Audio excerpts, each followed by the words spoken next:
Pemirsa, Dinas Kependudukan dan Pencatatan Sipil Kota Manado pastikan dapat membatalkan dokumen kependudukan yang bermasalah. Dinas Kependudukan dan Pencatatan Sipil Kota Manado memastikan dapat melakukan pembatalan atas dokumen kependudukan yang bermasalah. Seperti akte cerai yang sudah diterbitkan Dukcapil tetapi di kemudian hari terjadi masalah akibat kurangnya kelengkapan dokumen ataupun dokumen pendukung bermasalah. Hal ini bisa saja dibatalkan.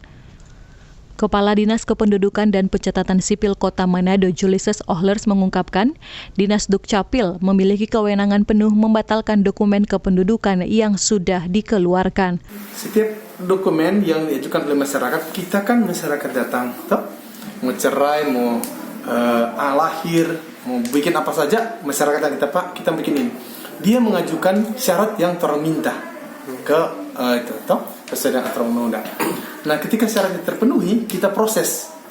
Ternyata syaratnya tidak benar, sudah keluar akte itu, kita bisa membatalkan tanpa permintaan yang bersangkutan. Apalagi dalam proses hukum seperti ini, sudah ada bukti bahwa itu tidak benar, otomatis kita bisa batalkan. Kita menggunakan namanya asas contrarius actus, yang sudah kita berlaku itu di seluruh capil di seluruh Indonesia, seperti itu. Pak, langkah lain ada enggak upaya antisipatif untuk melakukan verified data lebih? Tidak ada, karena tidak undang-undang tidak mewajibkan kita mengecek secara yuridis formal, itu dia.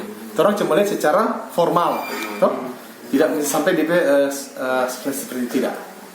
Seperti diketahui beberapa waktu lalu ada permasalahan akte cerai yang dikeluarkan Dinas Dukcapil Kota Manado hingga bermuara di Polda Sulawesi Utara. Hizkia Warankiran melaporkan untuk Kawan Wa TV.